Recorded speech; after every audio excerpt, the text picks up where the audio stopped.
ಓಂ ಶ್ರೀ ಜ್ಞಾನ ಯೋಗದ ವತಿಯಿಂದ ಬೇಸಿಗೆ ಶಿಬಿರದ ಆಯೋಜನೆ ಏಪ್ರಿಲ್ 13ರಿಂದ ಏಪ್ರಿಲ್ 22ರವರೆಗೆ ನಡೆಯಲಿದೆ. ಕಲಬುರಗಿ ನಗರದಲ್ಲಿರತಕ್ಕಂಥ ಕುಸ್ನೂರು ರಸ್ತೆಯಲ್ಲಿರುವ ಪ್ರೆಸ್ ಕ್ಲಬ್ನಲ್ಲಿ 10 ದಿನಗಳ ಕಾಲ ಈ ಶಿಬಿರ ನಡೆಯಲಿದೆ ಅಂತ ಶಿವಲೀಲಾ ಮಠದವರು ಸುದ್ದಿಗೋಷ್ಠಿಯಲ್ಲಿ ತಿಳಿಸಿದ್ದಾರೆ. ಕಲಬುರಗಿ ನಗರದ ಪತ್ರಿಕಾ ಭವನದಲ್ಲಿ ನಡೆದ ಸುದ್ದಿಗೋಷ್ಠಿಯಲ್ಲಿ ಮಾತನಾಡಿದ ಅವರು, ಮೊಟ್ಟ ಮೊದಲ ಬಾರಿಗೆ ಗಾಂಧಾರಿ ವಿದ್ಯೆ ಮತ್ತು ಮಕ್ಕಳಿಗಾಗಿ ವಿಶೇಷ ತರಬೇತಿ ನೀಡುತ್ತಿದ್ದೇವೆ. ಈ ಕಾರ್ಯಕ್ರಮ ಪ್ರೆಸ್ ಕ್ಲಬ್ನಲ್ಲಿ ಆಯೋಜನೆ ಮಾಡಲಾಗಿದೆ. ಏಪ್ರಿಲ್ 22ರವರೆಗೆ ಈ ಕಾರ್ಯಕ್ರಮ ಜರುಗಲಿದೆ ಎಂದು ತಿಳಿಸಿದ್ದಾರೆ. Bureau report RJ32 Kannada news, Kalaburagi. ಸುರರ ಪಾದಗಳಿಗೆ ಮಣಿದಟ್ಟು ನಾನು ಇಲ್ಲಿ 12 ವರ್ಷದಿಂದ ಯೋಗವನ್ನು ಮಾಡ್ತಾ ಬಂದೆ. ಆ ಯೋಗದ ಜೊತೆಗೆ ಮಕ್ಕಳ ವಿದ್ಯಾಭ್ಯಾಸಕ್ಕಾಗಿ, ಅವರ ಬದುಕಿನ ವಿಕಾಸನಕ್ಕಾಗಿ ಏನಾದರೂ ಒಂದು ಕೊಡುಗೆಯನ್ನು ಕೊಡಬೇಕು ನಮ್ಮ ನಾಡಿನ ಜನತೆಗೆ ಅಂಥೇಳಿ ಯೋಗದ ಒಂದು ಭಾಗವಾಗಿರ್ತಕ್ಕಂಥ ಗಾಂಧಾರಿ ವಿದ್ಯೆಯನ್ನು ನಾನು ಆಯ್ಕೆ ಮಾಡಿಕೊಂಡೆ. ಗಾಂಧಾರಿ ವಿದ್ಯೆ ಅಂತಂದರೆ third I activation, 6th sense open ಆಗುತ್ತೆ. ಸಾಮಾನ್ಯ ಶಕ್ತಿಯಿಂದ ದಿವ್ಯ ಶಕ್ತಿಯ ಕಡೆಗೆ ಅಂಥೇಳಿ. ಇದು ಏನಕ್ಕೆ ಅಂತಂದರೆ ಮಗುವಿನ ವಿದ್ಯಾಭ್ಯಾಸಕ್ಕಾಗಿ ಮತ್ತು ಮಗುವಿನ ಮನಸ್ಸನ್ನು ಕೇಂದ್ರೀಕೃತಗೊಳಿಸಲಿಕ್ಕಾಗಿ ನಾನು ಈ ಕ್ಲಾಸನ್ನು ಮಾಡ್ತಾ ಬಂದಿದ್ದೀನಿ. ಹಾಗಾಗಿ ಮೊಟ್ಟ ಮೊದಲ ಬಾರಿಗೆ ಕಲಬುರಗಿಯಲ್ಲಿ ನಾನು ಈ ಕ್ಲಾಸನ್ನು ತೆಗೆದುಕೊಳ್ತಾ ಇದ್ದೀನಿ. ಹಾಗಾಗಿ ಎಲ್ಲ ಕಲಬುರಗಿಯ ಜಿಲ್ಲೆಯ ಸಮಸ್ತ ಜನರು ನಮಗೆ ಸಪೋರ್ಟ್ ಮಾಡಬೇಕಾಗಿ ಅಂತೇಳಿ ವಿನಂತಿಸಿಕೊಳ್ತೀನಿ.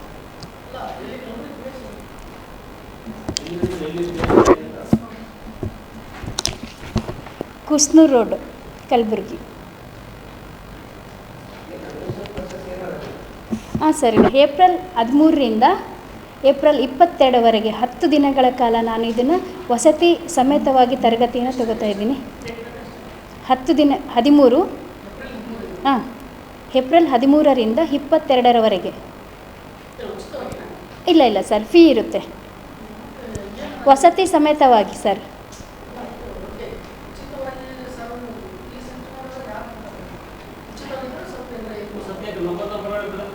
ಅಲ್ಲ, ನಾವು ಇಲ್ಲಿ ವಸತಿ ಸಮೇತಾಗಿ ಕೊಡ್ತೀವಿ ಸರ್, ಉಚಿತವಾಗಿ. ಅಂದರೆ ಅವರಿಗೆ ಊಟದ ವ್ಯವಸ್ಥೆ, ಹಾಲಿನ ವ್ಯವಸ್ಥೆ ಇರ್ತದೆ.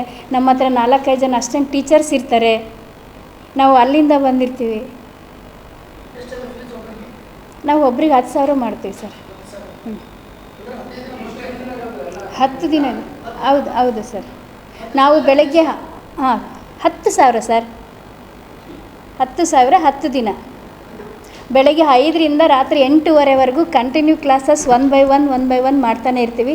ಅದರ ಜೊತೆಗೆ ಅದು ಒಂದೇ ಅಲ್ಲ, ಸಂಸ್ಕಾರದ ವಿದ್ಯೆ, ಸಾಧನ ವಿದ್ಯೆ, ಸಂಯಮ ವಿದ್ಯೆ ಮತ್ತು ತಂದೆ ತಾಯಿಯ ಬೆಲೆಯನ್ನು ನಾವು ಯಾವ ರೀತಿ ತಿಳಿಸ್ಕೊಡ್ಬೇಕು, ಮಗು ಸಮಾಜದಲ್ಲಿ ಉತ್ತಮ ವ್ಯಕ್ತಿ ಯಾವ ರೀತಿ ಆಗಬೇಕು ಅಂತಂದೇಳಿ ಕೂಡ ಪ್ರತಿಯೊಂದನ್ನು ಹೇಳ್ಕೊಡ್ತಾ ಹೋಗ್ತೀವಿ.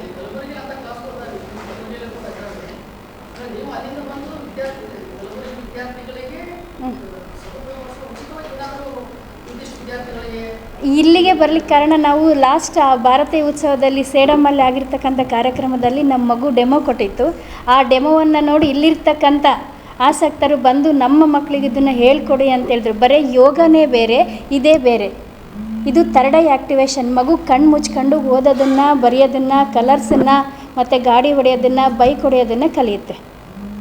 ಅದನ್ನು ನಾವು ಭಾರತೀಯ ಸಂಸ್ಕೃತದಲ್ಲಿ ಮಾಡೋದ್ರಿಂದ ಇಲ್ಲಿನ ಜನತೆ ಅದನ್ನು ಪ್ರೇರಣೆಗೊಂಡು ನಮ್ಮೂರಲ್ಲಿ ಒಂದು ಸತಿ ಬಂದು ಮಾಡಿ ಅಂಥೇಳಿ ಅವರೆಲ್ಲ ಸಪೋರ್ಟ್ ಮಾಡೋದಕ್ಕೆ ನಾವು ಇಲ್ಲಿ ಮಾಡಲಿಕ್ಕೆ ಶುರು ಮಾಡಿದ್ವಿ ಸರ್. ಫೋನ್ ನಂಬರ್ ಇದೆ ಸರ್, ನಾನೆಲ್ಲ ಪಾಂಪ್ಲೆಟ್ಸಲ್ಲಿ ಹಾಕಿದ್ದೀನಿ. ನಮಗೆ ಫೋನ್ ನಂಬರ್ ಮಾಡಿ ಅದು ಕ್ಲಾಸ್ ಮಾಡ್ತಾಯಿದ್ದೀನಿ. 50ಕ್ಕಿಂತ ಹೆಚ್ಚು ವಿದ್ಯಾರ್ಥಿಗಳು ಸಾಧನೆಯನ್ನು ಮಾಡಿದ್ದಾರೆ. ಎಲ್ಲ ಚಾನಲ್ಗಳಲ್ಲಿ ಮತ್ತು ಎಲ್ಲ ಕಾರ್ಯಕ್ರಮದಲ್ಲಿ ಇದನ್ನು ಕೊಟ್ಟು ಡೆಮೋ ಕೊಟ್ಬಿಟ್ಟು ಪ್ರಶಸ್ತಿ ಕೂಡ ತೊಗೊಂಡಿದ್ದಾರೆ. ಹಂಪಿ ಉತ್ಸವದಲ್ಲಿ ಮಾಡಿದ್ದಾರೆ. ಆಮೇಲೆ ಹೊಸಪೇಟೆಯಲ್ಲಿ ಅಯೋಧ್ಯೆ ಶ್ರೀರಾಮನೊಂದು 1ನೇ ವರ್ಷದ ವಾರ್ಷಿಕೋತ್ಸವ ಮಾಡಿದರೆ, ಅಲ್ಲಿ ಮಾಡಿದ್ದಾರೆ. ಮತ್ತು ಕನ್ನಡ ಸಂಸ್ಕೃತಿ ಇಲಾಖೆಯವರು ಒಂದು ಕಾರ್ಯಕ್ರಮ ಮಾಡಿದರು ಹೊಸಪೇಟೆಯಲ್ಲಿ, ಅಲ್ಲೂ ಮಾಡಿದ್ದಾರೆ.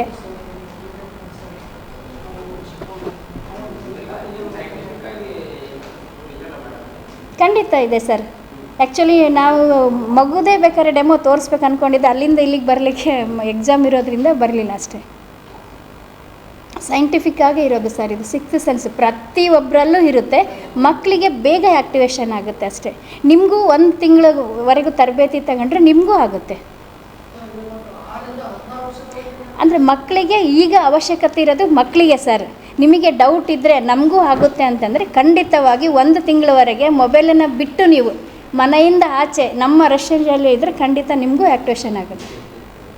ಇದು ಯಾವುದು ಜಾದುನೋ ಅಥವಾ ಮೂಢನಂಬಿಕೆಯೋ ಅಲ್ಲ, ನಮ್ಮ ಪ್ರಾಚೀನ ವಿದ್ಯೆ. ಯೋಗದ 64 ವಿದ್ಯೆಗಳಲ್ಲಿ ಇದು ಒಂದು ಕೂಡ. ಇದಕ್ಕೆ ನಿಮಗೆ ಉದಾಹರಣೆ ಬೇಕು ಅಂತಂದರೆ ನಮ್ಮ ಕಣ್ಣೇರಿ ಮಠ, ಮಹಾರಾಷ್ಟ್ರದಲ್ಲಿರ್ತಕ್ಕಂಥ ಕಣ್ಣೇರಿ ಮಠ, ಸಿದ್ದೇಶ್ವರ ಅಜ್ಜವ್ರದ್ದು ಮಠ ಏನಿದೆ ಅಲ್ಲ, ಅದು ನಿಮಗೆ ಅಲ್ಲಿ ಎಲ್ಲವುದು ವಿದ್ಯೆಗಳನ್ನು ಕಲಿಸ್ಕೊಡ್ತಿದ್ದಾರೆ. ಮಕ್ಕಳಿಗೆ 12 ವರ್ಷಗಳ ಕಾಲ ಗುರುಕುಲ ಶಿಕ್ಷಣವನ್ನು ಕೊಡ್ತಾರೆ. ಅದರಿಂದನೇ ನಾವು ಪ್ರೇರಣೆ ಆಗಿರೋದು. ನಾವು ಒಂದು 50ರಿಂದ 60 ಸ್ಟೂಡೆಂಟಿಗೆ ತೊಗೋತೀವಿ.